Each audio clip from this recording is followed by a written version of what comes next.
What is going on, everyone, and welcome back to the Sports Talk on Tap podcast. We're here. You can find all things sports.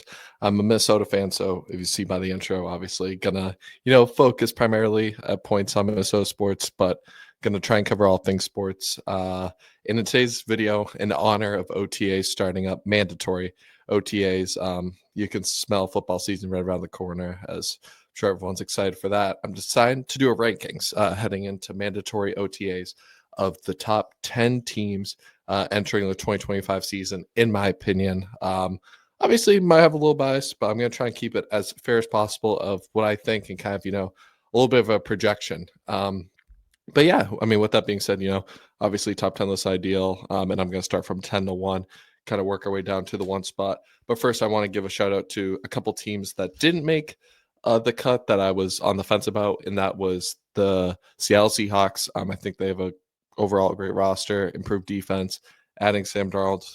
As a Vikings fan, less to 14 wins. I know the ending was kind of rough, but that doesn't take away from what he was able to do most of the season, being in MVP talks and having him, Jack Smith-Njigba, hopefully Cooper Kupp can have a bounce back year, staying healthy. I'm definitely going to be excited to watch them, obviously with Kenneth Walker. Also, the Tampa Bay Buccaneers, my first team's out. I mean, just the way Baker Mayfield has played over the last few years, that gunslinger mentality, being one of the best quarterbacks on third down, he's been big for them. And obviously that offense is always electric. They got some defensive playmakers with Vita Vea, Antoine Whitfield. Unfortunately, though, I just don't, quite see much improvement with them, which is why I'm leaving them slightly off my list. And then the Houston Texans, CJ Stroud obviously is still elite in my opinion, even though he had a, kind of a sophomore slump kind of year. They're still a solid team, but they didn't really make any improvements to the offensive line. I know they traded for Ed Ingram, but as a Vikings fan, he wasn't that good for us. He got benched for a reason mid-season. But overall, they still got some exciting playmakers, obviously, there with Nico Collins and defensive players, Derek Stingley. And I still like D'Amico Ryans as a head coach, but they were also another honorable mention team that I just couldn't put on this list. I originally had them on, but bumped them off for someone else. And that someone else is my number 10 team. Roster-wise heading into next season, and that is the Denver Broncos. Obviously, last year, heading into last year, I was not high on the Broncos. I had them as one of the worst teams in the league, probably winning 4-3 games with Bo Nix starting. They surprised everyone.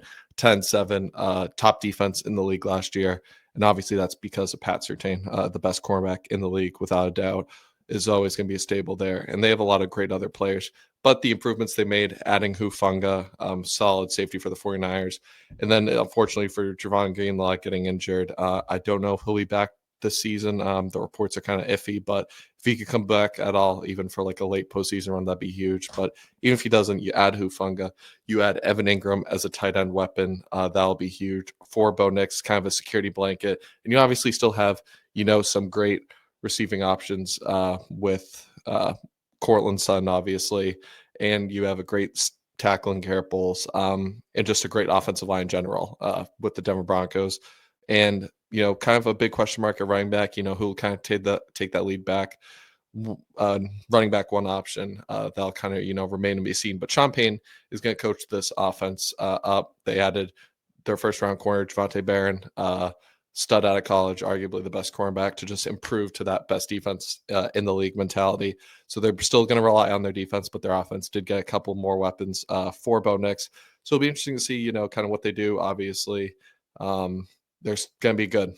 They won 10 games. I think they improved the roster a little bit. And, just kind of with that, I think they'll be better. Bo Nix entering year 2 had his rookie growing pains at points, especially early on the season, but really picked up towards the end of last season. And obviously, Sean Payne still being a top 10 head coach in this league, might do a head coach rankings at some point. That'll be a lot harder to do, in my opinion, than the top 10, because you can always make an argument. But for the head coaches, it's, such a great league. But Sean Payne, coming out of retirement and just leading the Broncos the way he did was really important his second year with them there. So yeah, look forward to watching the Broncos this year. Bo Nix obviously had a great rookie season, was in the Rookie of the Year talks, and it'll be interesting to see what he can do to elevate this offense in year 2. But with that being said, number 9, I go to their division rival, the LA Chargers. For me, I was high on the Chargers last year. They surprised a lot of people, winning, I believe it was 11 games, but it was clear they had a ceiling with the top teams like the Ravens, the Chiefs. The Chiefs, they took, both games close, but it was just clear they couldn't get over the hump of being the elite teams. And I was surprised to see them lose to the Texans the way they did. The Texans just came out and honestly destroyed them. Herbert had one of his worst games of his career, throwing 4 picks. So that was kind of weird because I could have seen them beating them and then maybe beating the Chiefs at points, when the playoff bracket came out. But kind of a disappointing way to end the season. But that doesn't take away from what they did. They were a tough team, defense, running the ball. The defense, in my opinion, may take a little bit of a step back. It was kind of, a big schemed up defense and, credit to the Chargers, but they didn't have like the personnel of a top 3 defense that they played at like last year. However, they did make some improvements. And, in my opinion, Najee Harris gets a lot of hate, but he'll be a solid running back for them. You had Omari Hampton. So they kind of redid that running back room. J.K. Dobbins obviously had a great year last year, but you kind of get some new pieces in there. You add Mekhi Becton, who was just a beast for the Eagles, a freight train at right guard after not kind of panning out tackle. He made that move, and he was a big part to why the Eagles, Saquon Barkley had the year he did because it starts up front in the trenches, and he looked amazing. So, adding him obviously with your stud tackles in Rashawn Slater and Joe Alt, who had a great rookie season. This offensive line is going to be one of the best. Herbert is one of the best quarterbacks in the league at just taking care of the football and can make plays when he needs to. I do want to see him, be able to get over the hump in these playoffs and, against the really good teams, because it seems like he kind of falls short. But, it's not all to his fault. And it was just kind of one game against the Texans, but it'll be interesting to see because I think this is a big year for him entering year 2 with Harbaugh. They're still going to play good defense. You still got Khalil Mack there. You got some great, secondary options. Chargers won the, best defenses last year. I'm not expecting them to be that, but around that top 10 unit, I think is very suitable for them still. And then you had an interesting piece in Mike Williams, who, didn't have a great year with the Jets, but who can kind of step up as the wide receiver 2 in that offense. Obviously, Ladd McConkey emerged as the number 1 option. Even in the playoffs, had a great game, that big 80-yard touchdown. And then they also drafted Che Harris. And as Ole Miss fan, he was a beast. So I'm interested to see how he fits into this offense, just kind of who can step up to give Herbert, more of that supporting cast role. Obviously, you get weapons in the backfield with Hampton and Najee, but can Mike Will, Trey Harris, who will fall alongside Ladd McConkey, because that was a big question mark. And Quinn Johnson actually, I thought, improved last year, especially was good in the red zone. I think had like 6 touchdowns. But he still, does have that drop problem. So it'll be interesting to see, can he overcome that in year 3, take another leap and be a solid wide receiver 3 or even wide receiver 2. So it'll be interesting to see. You still got Will Dissly at tight end. But yeah, I think the Chargers are still a very good team. I still have some question marks, though, about the weapons around them and kind of what their ceiling is, with maybe a little bit of defense regression. But overall, this is a top 10 roster. Jim Harbaugh, obviously a great coach as well, with Sean Payton in the top 10 talks.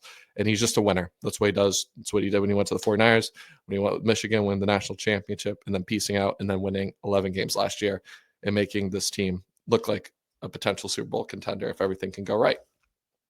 But with that being said, now we enter my number 8 team, and that is my Minnesota Vikings division rival, the Green Bay Packers. The Green Bay Packers last year improved in wins to 11 from their 9, but did not have nearly as successful as a postseason run. They got bounced, we'll say, by the Super Bowl champions, known to be the Philadelphia Eagles.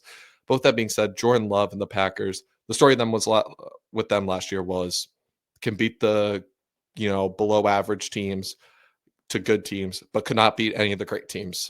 They lost both times to the Lions, both times to the Vikings, who were 14 and 15 win teams. Could not beat the Eagles both times they played in Brazil and in the playoffs. And that was just a story. When they faced really good teams, they struggled. When they faced bad teams or even just okay teams, they were going to beat them. And Jordan Love had an up and down season. That's kind of been his first 2 years in the league. Obviously, his rookie year, like playing a full season, had a bad first half, great second half. Last year just kind of was a game-by-game variation, dealt some injuries. But I'm excited to see what he has this year, because he's still, in my opinion, one of the best, playmaking quarterbacks in the NFL, and can just make some throws that, off the back foot that are kind of unheard of. Matt LaFleur is still a great coach. You still have Josh Jacobs, who had a great year last year, I believe, like 17 rushing touchdowns, something crazy like that.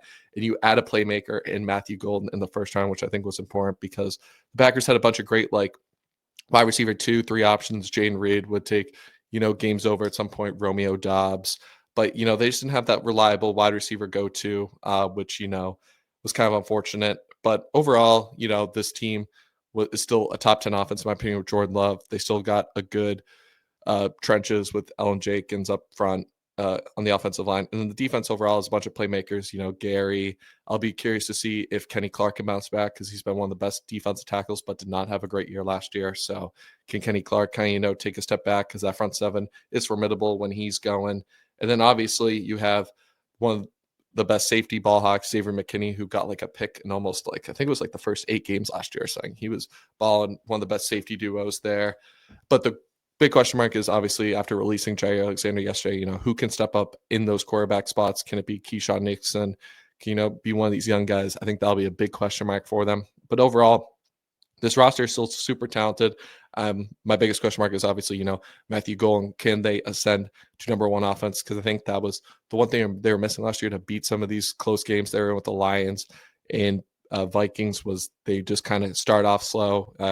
Can provide a spark with there. Can Josh Jacobs stay healthy? I think, if everything goes right and everyone's healthy and Matthew Golden turns out to prove what he did at Texas, I think this offense added a dynamic playmaker and can be very scary and looking at another 11-plus win season. But overall, yeah, I like what the Packers did this offseason. Still have some question marks about the defense, especially the cornerbacks, obviously. But overall, solid team around with one of the best coaches. In my opinion, a top 5, Matt LaFleur, just a schematic genius and knows how to get it done. But with that being said, we move into number 7, which is where I'm going to put my Minnesota Vikings. I'm going to give them the benefit of the doubt because they beat the Packers both times last year, and I think they got better as well. The last 2 games against the Lions and Rams were ugly. Those were the only 2 teams they lost to, despite winning 14 games. They just could not beat them, and it was clear the reason why they couldn't was in the trenches. Part of it was on Sam Darnold for holding on to the ball too long, but their offensive line was atrocious in that both games, and especially just some leaky interior offensive play. And Kevin O'Connell immediately addressed it after that Rams loss that they were going to beef up the trenches, and that's what they did. They signed Will Fries, one of the best right guards from the Colts. They drafted Donovan Jackson from Ohio State that can also play tackle if Darisaw gets injured. But Darisaw, one of the best tackles when healthy. Brian O'Neill, also very good. You add Ryan Kelly at the center. So revamped 3/5 of this offensive line, all in the interior. I love that. Then in the defensive line, you add Jonathan Allen, Javon Hargrave, along with Harrison Phillips. All of them are Pro Bowl talents. While they might be, a little bit older, as long as they can get in 500, 600 snap seasons, I think they can be big playmakers. Then, kind of just the okay players like Jerry Tillery that they're running out there, Jonathan Bullard. I think this will help get some interior pressure and, be a big boost to the defense that already was top 5 in most categories. You saw Blake Cashman, Joshua Tellis, Harrison Smith, one of the best safeties coming back, savvy safeties, in my opinion, still plays at a high level despite, not being in his prime anymore. And then the quarterback room, you have Brian Murphy coming off a great year last year, and then kind of question marks with Mekhi Becton, who had a great rookie season but missed all of last year. I'm curious to see what Isaiah Rodgers can bring. Overall, though, this team improved in the trenches, offensive and defensive line, which is the most important thing. In my opinion, when you talk about the Vikings, the first thing that comes to mind is just the weapons they have. Justin Jefferson, if you think the best or the second best receiver in football, either way, he's top 2, one of the best in the league. Jordan Addison, one of the best wide receiver 2s in the league.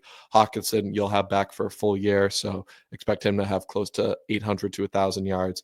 Aaron Jones, you add Jordan Mason, you trade for him. That was a beast for the 49ers when starting and can just, get you those tough yards I think you were missing.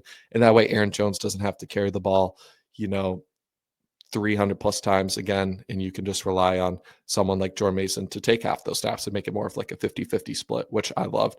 And, obviously the biggest question mark will be JJ McCarthy, but I just love his leadership, the way he approaches the game. And I think you start with Sam Darnold. There's a certain floor with these Vikings quarterbacks so you can reach under Kevin O'Connell, who elevated Josh Dobbs at times, elevated Kirk Cousins. That was, a good quarterback, but was always known as a stat patter and kind of just a 500 quarterback. You elevate him to 13 wins, and he was playing at MVP level before he got injured in 2023. And then you add Sam Darnold. Everyone thinks they're going to be bad. Sam Darnold was in MVP talks up until the final week of the regular season.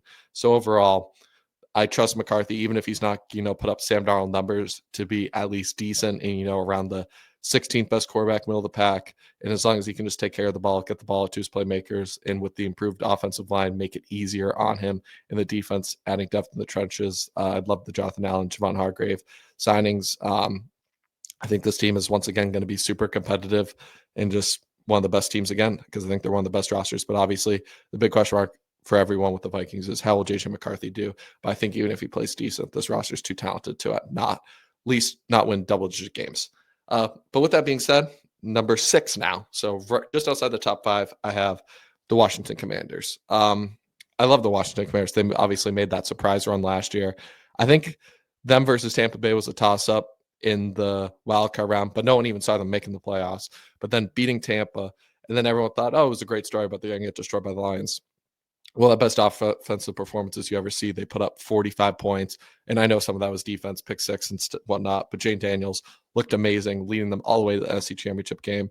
And immediately they were aggressive, adding another playmaker in Deebo Samuel next to Scary Terry, who looked amazing with finally some competent quarterback play, and just adding Laremy Tunsil, great tackle. Overall, I think the Commanders, they're going to be another really good season. I think Jane Daniels, just the way he can avoid sacks, was still smart with the ball, taking care of it, but being super dynamic. This offense is going to be super fun to watch again. Adding Deebo, hopefully he can stay healthy, but he's another great piece that they can use in their offense. And I know Clint Kingsbury is going to find a way to get him going. And I wasn't the biggest fan when they hired him, but it showed the gimmicky offense can work. And I think Kingsbury made adjustments and learned from his mistakes in Arizona. And it was a great year one. I do think, though, the reason why they're not in my top 5 is I do expect, teams to maybe get a little bit better read on Jane Daniels. I said the similar thing to CJ Stroud last year. I think teams, will kind of adjust a little bit. I think Jane Daniels will still have another great season, and you add more playmakers to get them better. But I still also have some question marks about this defense, as it's still, you're bringing back Bobby Wagner for another year. And while Jonathan Allen wasn't great, he was one of the key pieces on that defensive line. In the secondary, still some question marks for me. So while I like the Commanders, I think their offense is going to be super fun. I think their defense, Dan Quinn will coach it up to still be respectable. I still don't trust them completely, so I'm going to leave them just outside my top 5 at number 6. But with that being said, now we enter the top 5. In my opinion, the 5 best teams left entering the season. At number 5 might be a little bit low. Some people think I'm going to go with the Buffalo Bills. The Bills, as long as they have Josh Allen, in my opinion, will always be a top 5 team. You had Joey Bosa. I liked the Josh Palmer signing. You obviously still have a bunch of weapons with Khalil Shakir coming back, Keon Coleman, and it proved once they left or trade Diggs away, you don't need a real wide receiver one on this team. Josh Allen can make it work with anyone. He has a bunch of different weapons with Keon Coleman. I think towards the end of last season took a big leap and was, a good red zone target. I'm expecting him to improve in year 2.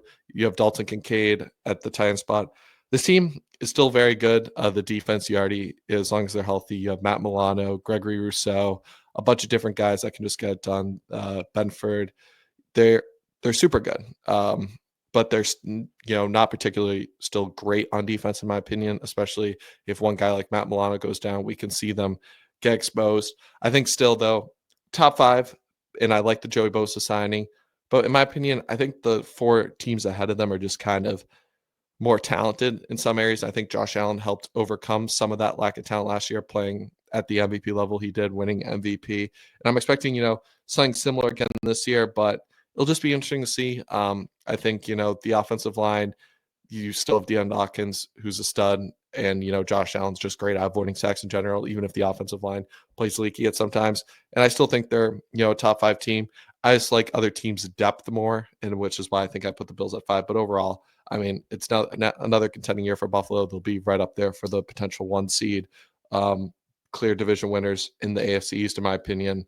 And, I'm excited to see mainly keeping an eye on Keon Coleman for a year 2 breakout, because I really liked him coming out of FSU. But with that being said, the number 4 team that sent my Minnesota Vikings packing and took the Eagles, probably their toughest game of the postseason by a mile, the LA Rams. Obviously, there was kind of a big question mark with the LA Rams once their season ended. Would Matthew Stafford retire? Are they going to trade everyone, kind of move on? Is Sean McVay going to go into, media? It kind of looked rough for a second, but then they brought the squad back together and then did some more. Matthew Stafford obviously returned. They did end up releasing Cooper Kupp, but I think it was the right move. He just wasn't that even useful for them last year, and they were still, division winners, went on to, the divisional round. Puka Nacua, an absolute beast. Kyron Williams in the backfield. You add Devontae Adams, who, obviously he's not the peak of powers, but still showed some great flashes with the Jets. He's going to be a great wide receiver too, in my opinion. Upgrade over Cooper Kupp. You still have Tyler Higbee as a tight end option. The front is still good, but then this defense is what made their end of the season push, and obviously that huge win against the Vikings when you have guys like Jared Verse, Kobe Turner up front. They were really good last year in the trenches on the defensive line, just getting pressure. And that showed, obviously, in that Vikings game, sacking Sam Darnold 9 times. This defense is really good. And this Rams team is still really complete as long as, Matthew Stafford doesn't fall off the cliff. And I don't want to see that happen. But you never know. Obviously, entering, I believe, is like age 37 season. The Rams are stacked. And Sean McVay, I mean, man, probably top 3 coach in this league, just in what he does with talent, without talent. But this is one of the most talented Ram teams in a while. Since their Super Bowl team, just adding pieces to that defense to make them all complete, and not just an offensive juggernaut, but their offense is always going to be exciting to watch. I'm excited to see what the Rams do this year. Obviously, high expectations, and maybe it's kind of like the final ride with Stafford and McVay, depending what Stafford does, but you sign back with them. It'll be interesting to see. I love the Rams, and it's unfortunate that the Vikings might have to go up against them, or the Lions are a playoff team. But in my opinion, I think they should be the favorites besides the Eagles, second best odds to win the NFC, just because, how well they played the Eagles, because the Eagles blew out the Packers, Commanders, and Chiefs in the Super Bowl. But the Rams took them and were, one play away from winning that game. They were in Eagles territory, down by less than, I think it was like 28-23. It was one of those great games. And shout out the Eagles because they did get the stop. But, I think that showed just kind of the start. And Jared Verse was only rookie last year, what he was able to do. Kobe Turner up front. I'm expecting another leap from all those guys in what should be an exciting year. Then my number 3 spot, top 3. Number 3, I'm going to go with the Baltimore Ravens. For me, I love the Ravens. I thought Lamar and Josh Allen should have split the MVP. I thought Lamar played at such a high level that he deserved at least an MVP award split, just because those two were hand in hand battling each other out. Lamar Jackson, obviously a top 3 quarterback. I think there should be no debate about that. He's a stud, and he's always going to have the Ravens, and he's just a winner. He's always going to have the Ravens at, like, as long as he stays healthy for a full season, like at least 10 wins, most likely 11 to 13 range. But when you look at this offense, Zay Flowers, amazing young receiver. Derrick Henry had a historic season last year. Just the option of either Lamar, RPO, or Derrick Henry just running and bulldozing over everyone makes this offense almost impossible to stop right there. And then you add DeAndre Hopkins. It'll be interesting to see if he has any juice left, but you still have some stud tight ends. I know Mark Andrews, that drop last year, everyone's sour, but Mark Andrews is still a really good player. Isaiah Likely, one of the most young, fun tight ends to watch in the game, in my opinion. You bring him back. Obviously, he's still super young and I think has untapped potential, so it'll be exciting to see what they can do there. Obviously, just had options. And then Bateman, I thought looked more improved last year for the Ravens, kind of cut back on the drops a little bit. So does he, take another step, or even if he just plays the same as he was last year, great wide receiver, 2 to 3 option. And then you still have Ron Lee Stanley up front. They did lose Patrick McCarry, which was unfortunate. But with this offensive line, they're still, one of the biggest, strongest units up front. And Lamar is great at avoiding.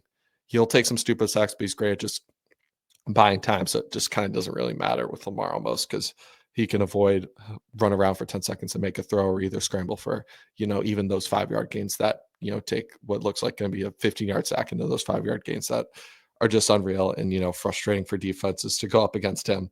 And then this defense at the beginning of last year looked dummy rough. I honestly was kind of surprised how bad they were. You just remember those infamous games of them and the Bengals getting into shootouts. It was just kind of whoever had the ball last would win, but they turned it around end of the season in the playoffs. I know they lost to Buffalo, but they, really stepped up at the end of the year, and they still have one of the best safety duos with Kyle Hamilton and now Stark, who they used their first round pick on from Georgia. Absolute stud. I loved him. Maybe thought the Vikings could have got him.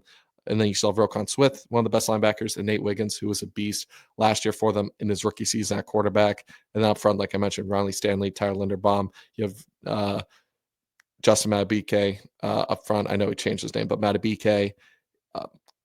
This team is complete still. I think they're still in their Super Bowl window. It will be interesting to see if they can eventually get over the hump, because the Bills and Chiefs are still there. But, you got to love what the Chiefs have here. And they're going to be one of the best teams. Or sorry, you got to love what the Ravens have here, and you got to think at some point. For me, I'm hoping they get over the hump because who wants to see the Chiefs besides Chiefs fans in another Super Bowl? But that is why I do have the Chiefs at my number 2. Still, people might be expecting regression. I think this team got better. Just alone, you have Mahomes, best quarterback in the league. Start there. You have Rashee Rice come back, which I think will be huge, and I think was dearly missed in that Super Bowl. I know it was and even during the regular season because they got some ugly 2017 wins. They were just missing another playmaker. But you saw Xavier Worthy take a huge step. They got him and Rashee Rice. I think could be one of the best wide receiver duos. Kelsey's obviously come back, and while it might just be a cruising regular season, he always kind of finds a way to step up in the playoffs and just make himself known. You're able to re-sign Trey Smith, who everyone thought was gone, and I don't really care what the Super Bowl says.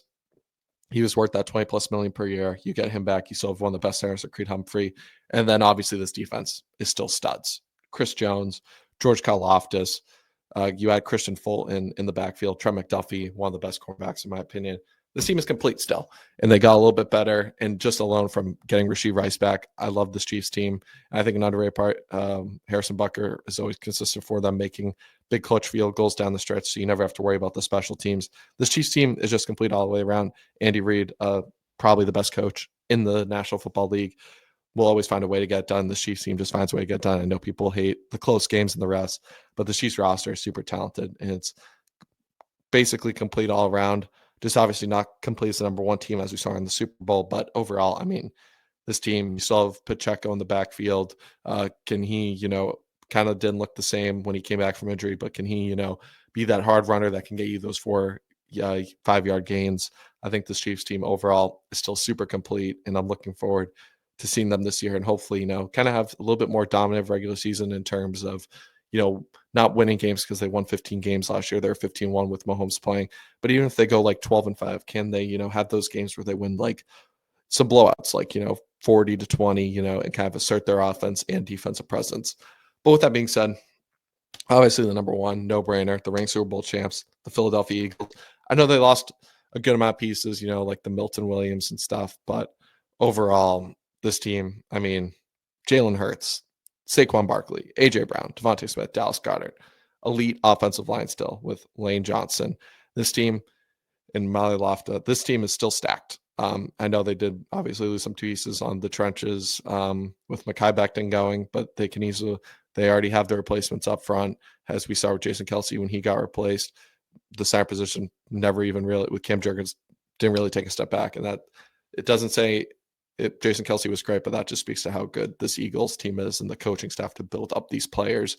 And then the defensive line still, Nolan Smith took a huge step last year. And just this defense they got a rotation of players that they can use. As we saw in the Super Bowl, they just overwhelmed the Chiefs offense, and Mahomes could not overcome it. Secondary, still amazing. Still got, Zach Bond. This team is stacked. I'm excited to see them again. The Eagles by far, I think, are the best roster. And I'm honestly a little bit thankful. I saw us lose to the Rams the way we did, because if we had to play the Eagles the week after, I think the Eagles could have sacked Sam Darnold 15 times. That's how good they are. There's really no debate. I mean, they dominantly won the Super Bowl. I don't think they got necessarily better, but they still, in my opinion, they didn't lose any of their key pieces. Milton Williams was only not, was a 500 snap guy, and, credit to the Patriots for paying him to get better. But, he wasn't an essential key piece that they were missing. They had a rotation guys, and they're still the best team, offense, defense. And as much people crap on Nick Sirianni, he's amazing head coach. He knows how to lead that room and just be a leader of men. And, they've had their kind of drama, but I think winning the Super Bowl kind of cut that all out. Okay, it's time to buy in. And I'm excited to see what this team does. Again, I think, Washington will give them a fight for their money in the NFC East, but overall, this team is just too good to not be at number 1. Just the talent they have in the trenches, why they won the Super Bowl, how Saquon Barkley was able to run speaks to how great he was, breaking tackles, hurdling over everyone, but the offensive line giving him a load of space to work with. And that just helps Jalen Hurts as well. And obviously, they're the best team at the tush push. I don't think it should have been banned, and I'm glad it didn't get banned, because the Eagles found a way to be effective in the red zone. Teams got to either mimic that way, but they can't, or find a different way to be as dominant. And that's just a huge credit to coaching and just figuring out what they're best at and just sticking to it, even if the other team knows it's coming. they know they're going to give the ball to Saquon Barkley. They don't care. They're going to run for 80 yards anyways, and they're going to rush the ball 40 times a game and just beat the piss out of you on the ground, which is what they did in the playoffs, basically all throughout. But when Jalen Hurts needs to make the big throws, we saw it in the Super Bowl because the Chiefs actually did a good job on Barkley, but it was just about setting that tone and just the threat of him being out there, even if he's not getting those 50-yard runs, and just the scare he has to stack the box, and then being able to have Devontae Smith or AJ Brown or Dallas Scott beat you over the top. But with that being said, yeah, I'm very excited to see the Eagles, and obviously, no doubt, the number one team in the NFL enter next year. But with that being said, yeah, I'll be excited to cover the rest of the summer. Any mandatory mini camp notes, training camp, obviously coming up. But yeah, it's just exciting to see teams back out there, kind of who reports, who doesn't. Obviously, for the Bills, I know it'll be a big James Cook situation. I forgot to mention. Obviously, he had a great year last year, a little contract disagreement there. So will he sign, before the season starts, or will there be a holdout? Be a couple interesting things to watch. But with that being said, let me know in the comments what you agree, disagree with. Did I forget a team? Did I overrate or underrate a team in the top 10? But with that being said, make sure to like and subscribe if you enjoy this kind of content. We'll catch you in the next one. Peace.